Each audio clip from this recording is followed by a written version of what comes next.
Bueno, Darío, gracias por pasar también por Plus Energético, poder compartir esta charla, bueno, de la agenda de la actualidad del sector energético nacional y, bueno, hacer un poco el panorama de lo que viene. Así que bienvenido a Plus Energético una vez más. Gracias a vos, Fernando, por la invitación y a todo el equipo de Plus Energético. Bueno, uno de los temas que manda o que se impone tiene que ver con la actualidad de lo que están enviando al Congreso o que está en manos del presidente, que estuvieron anticipando en las últimas semanas, que tiene que ver con la ley de incentivo al sector hidrocarburífero. ¿En qué instancia está? Después de esa serie de debates públicos que se estuvieron dando, reclamos de algunas provincias, bueno, la iniciativa del gobierno nacional, que por lo que sabemos está en manos de Alberto Fernández. ¿Es inminente el arribo al Congreso? ¿Están haciendo algún diálogo por lo bajo con las provincias? ¿Cuál es la situación? No, la verdad que el presidente va a presentar el proyecto de ley, lo va a enviar al Congreso y estamos muy conformes con el producido. Un trabajo con todos los sectores involucrados, no solamente la industria, también los trabajadores, porque en cualquiera de nuestras decisiones siempre es con los trabajadores adentro.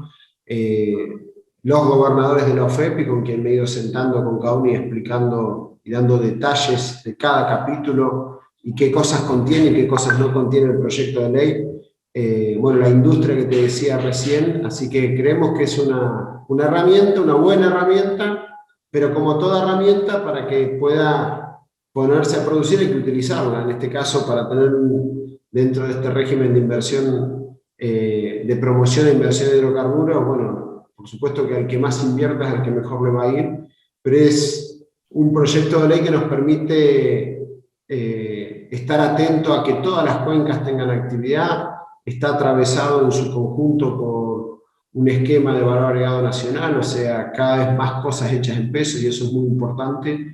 Tiene un capítulo específico para entender que hay que, en esta industria, hay que tener perspectiva de género y lo mismo en medio ambiente.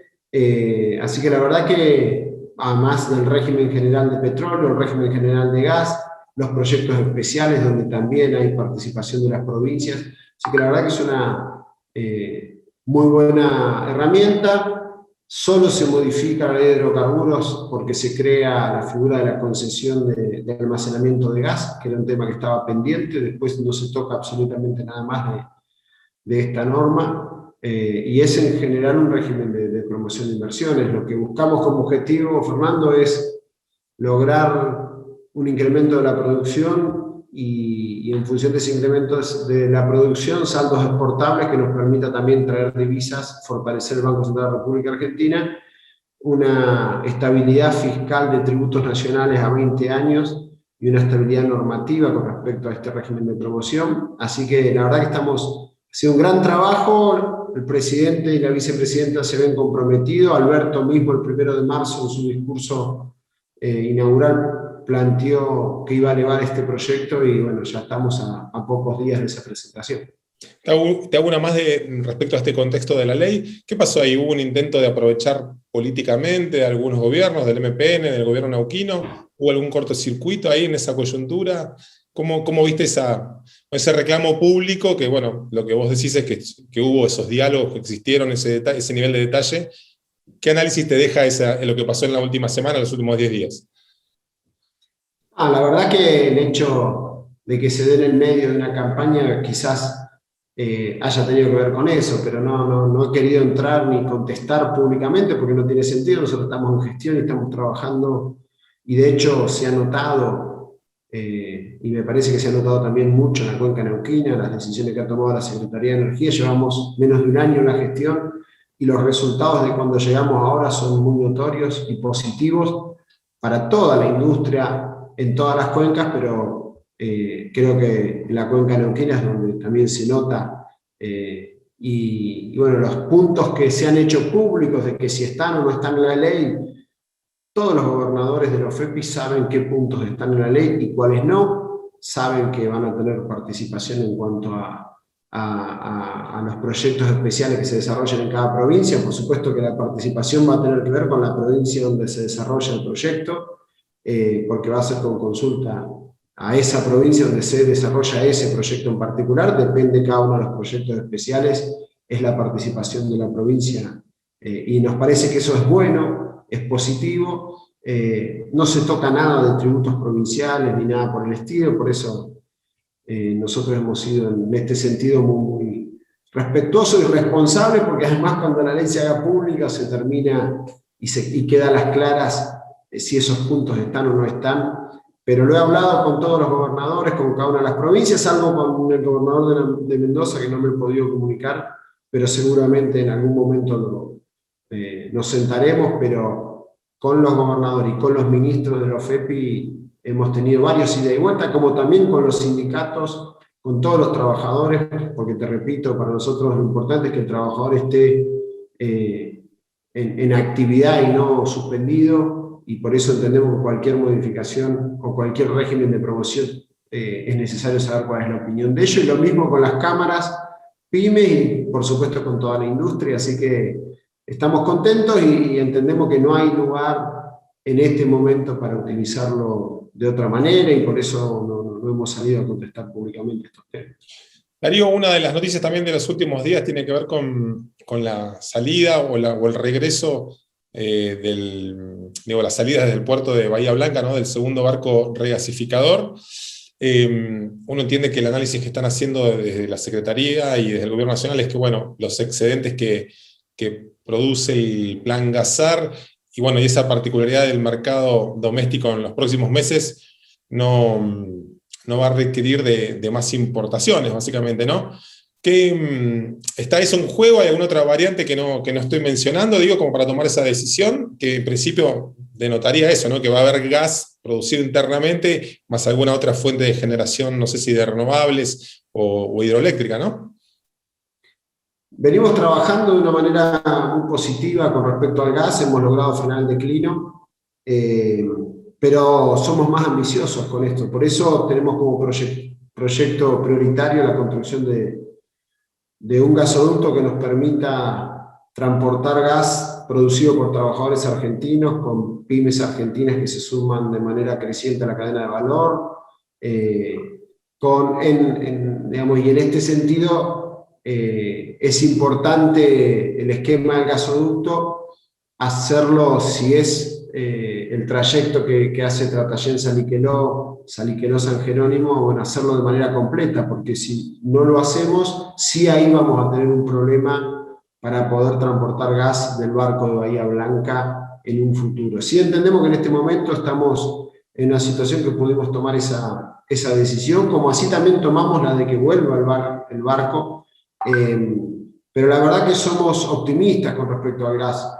Entendemos que hay que producir aún más gas argentino, hay que tener la capacidad también llevar a la región, a Chile, a Brasil, a Uruguay, así que en ese sentido se vienen tomando decisiones, y así como se tomó el plan GASAR en un momento de incertidumbre, de pandemia mundial, donde a nivel global había incertidumbre, el presidente dio certeza, previsibilidad en su decisión y dio buenos resultados. Lo que pasa que se vio opacado por la baja hidroglicidad. Tuvimos con los problemas que son de público conocimiento, Yacyretá y varias hidroeléctricas generaron mucho menos, entonces también hubo que cubrir eso, pero entendemos que el panorama que viene con la obra importante que tenemos que hacer, va a significar mayor producción argentina, y también nos imaginamos en un futuro ya no necesitar los barcos, poder resolver de manera definitiva también el declino de Bolivia, todo eso reemplazarlo por gas nacional.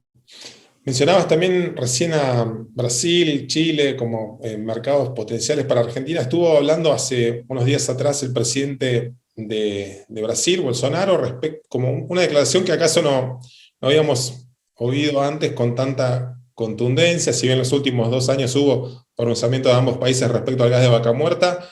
¿Hubo algún acercamiento en los últimos días, en las últimas semanas, algo adicional que pudiera poner en una perspectiva más de más visos de posibilidad, este vínculo, esta mirada que tiene Brasil también en función del declino del gas de Bolivia? ¿Hubo algún diálogo adicional después de las palabras de Bolsonaro? Sí, estoy en diálogo con el ministro Bento, estuve la semana pasada en un Zoom utilizando esta herramienta con el secretario de Energía de Brasil. Mañana me junto con Scioli y gente que viene del gobierno de Brasil de manera presencial en la oficina de la Secretaría de Energía, así que es un tema que nosotros lo estamos trabajando, de la misma manera como estamos trabajando con Chile, la posibilidad de canjear gas molécula por molécula, y eso va a ser muy ventajoso para nuestro país y también para el vecino país de Chile. Así que estamos en permanente contacto con los dos ministros de energía, tanto de Chile como de Brasil. Lo mismo hago con el de Uruguay, ya en una escala menor, pero estamos también trabajando en ese sentido para nosotros poder colocar gas argentino, exportar, conseguir divisas y ayudar a la región, sobre todo a la transición económica de la región, siempre es positivo. Respecto a lo de Brasil, concretamente, ¿en qué instancia está ese diálogo? ¿En buscar financiamiento? ¿Brasil tiene posibles postulantes para ese financiamiento? Digo, ¿qué nos podés adelantar o contar respecto a lo que se está hablando con el gobierno de Brasil? Nosotros lo que queremos tener claro, Fernando, es la intención de comprometerse a comprar gas argentino con contratos a mediano y largo plazo. En función de eso, para nosotros es prioritario. Si la industria brasilera demanda nuestro gas, qué tipo de contratos podemos llegar a tener para justificar una inversión como la que hay que hacer, y creo que eso es lo primero que hay que poner arriba de la mesa y digamos, hay que llevar a un acuerdo y un entendimiento en ese sentido. Siempre en el mediano y largo plazo. Cuando vas al corto plazo, por supuesto, y hay una situación, te lo mencionaba recién, el problema de la unicidad que tenemos nosotros también lo tiene Brasil, hay una situación de urgencia, pero una inversión, como todas las inversiones en política energética, debemos ir a un esquema de mediano y largo plazo. Reglas claras, que no se modifiquen. Esta es la manera de desarrollar una política energética que asegure el autoabastecimiento para el país, pero también nos permita poder colocar parte de nuestra producción afuera y conseguir divisas y así fortalecer el Banco Central de la República Argentina en un circuito o en un círculo virtuoso donde esto significa más trabajadores con trabajo, más regalías para las provincias, una industria que se fortalece, nos especializamos, así que en todo sentido es un círculo virtuoso, pero que, te repito, tiene que ir a un esquema de reglas y contratos de mediano plazo para que sea en realidad. También de esos compromisos internos, ¿no? ¿Qué análisis haces de esta coyuntura actual de la producción? Digo, del crudo está llegando a sus valores casi prepandemia, ¿no? Cerca de 520.000 barriles aproximadamente en el total nacional, 203.000 de Neuquén en los últimos datos de la Secretaría de Energía respecto a todo el periodo completo de julio pasado, los datos que se conocieron hace poco, los récords de fractura que se dan mes tras mes.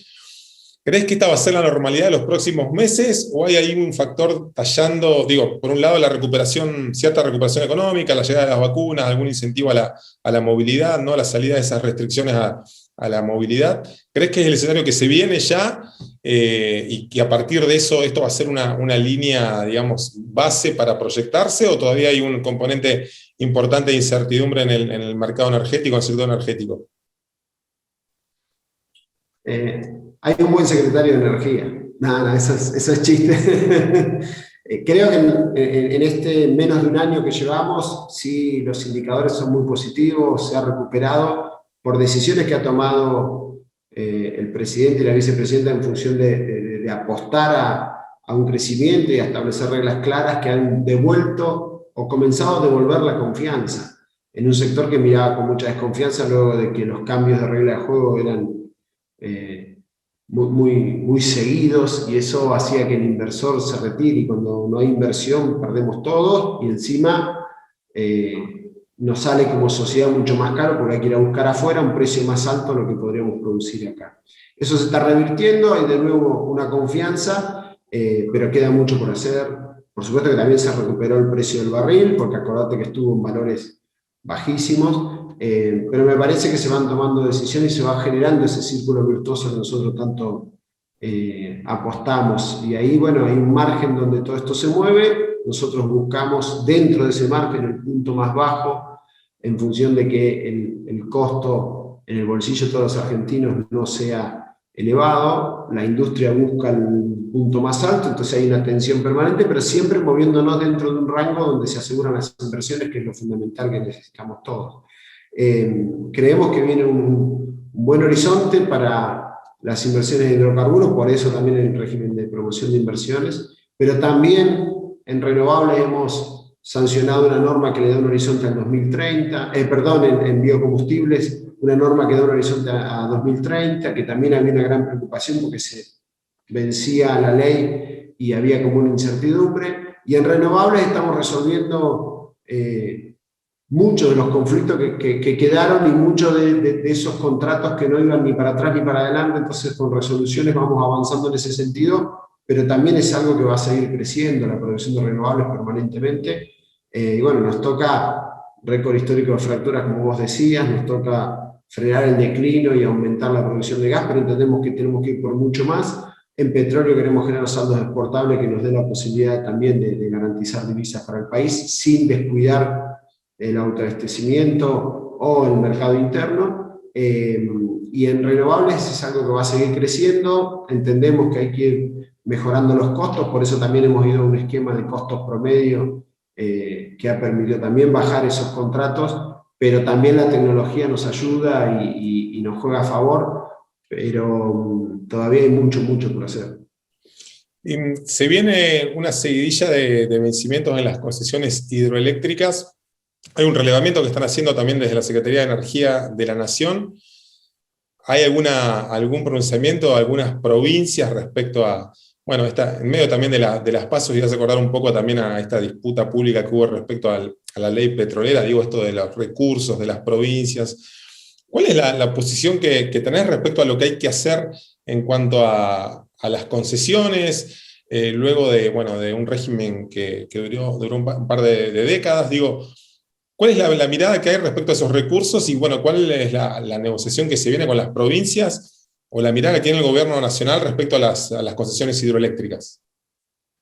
Primero, Fernando, lo que tenemos que hacer es un relevamiento muy exhaustivo de cuáles son las condiciones financieras, técnicas de cada una de las represas, en qué situación están, qué inversión necesitan para aumentar la potencia. Sobre ese esquema se van a tomar las decisiones, tanto el presidente como la vicepresidenta tienen en claro que hay que primero desarrollar este esquema, luego sentarnos y analizar cuál es la mejor herramienta a seguir. Nosotros somos parte de un gobierno que siempre entiende muy positivo que el Estado mantenga el control de eso, y creemos que estamos capacitados y preparados para hacerlo, pero hablar en el aire sin tener el detalle de cómo está la situación, creemos que es mejor terminar ese relevamiento, que la idea es comenzarlo en este segundo semestre y terminarlo lo antes posible del año que viene, y nos va a quedar todo un año para tomar cuál es la mejor decisión y camino a seguir. En cualquiera de los esquemas entendemos que también es importante la participación de las provincias, como en todas nuestras decisiones, porque entendemos que este país que Alberto nos pide reconstruirlo de manera más federal siempre tiene que tener en cuenta la opinión de cada una de las provincias. Te hago una última pregunta, Darío, y desde ya agradeciéndote el tiempo. ¿En qué instancia está el diálogo con Chile respecto al oleoducto trasandino? Había un acercamiento durante el viaje que hizo Alberto Fernández, el presidente, meses atrás a Chile con Piñera.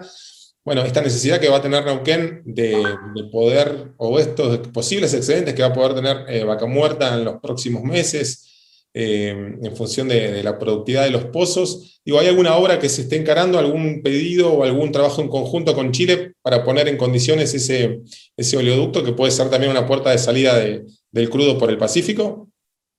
Sí, siempre es una buena herramienta. Hoy estamos ante una situación particular con Chile. De hecho, tengo el miércoles una reunión con Felipe Solá y estoy en contacto con Rafael Bielsa, por la situación que se ha dado, que excede la política energética, pero entendemos que desde la Secretaría de Energía tenemos que seguir trabajando en conjunto con las autoridades chilenas. Venimos realizando un buen trabajo, tanto para el crudo como para el gas, y yo creo que podemos tener buenas noticias. Sí, esperemos que se resuelva esta discusión que surgió en estos últimos días, que creo que no ayuda para nada.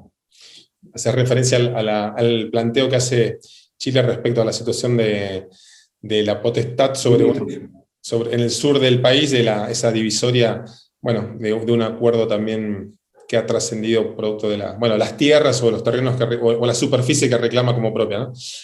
Darío, muchísimas gracias por estos minutos, por el diálogo, por renovar la charla y poder tener ahí una mirada actualizada de la gestión de la Secretaría y de cómo vienen los próximos meses y la mirada que tenés respecto a la política energética en lo que viene. Muchísimas gracias por pasar por Plus Energético. Gracias a vos, Fernando, y a todo tu equipo. Un abrazo grande. Un abrazo, muchas gracias.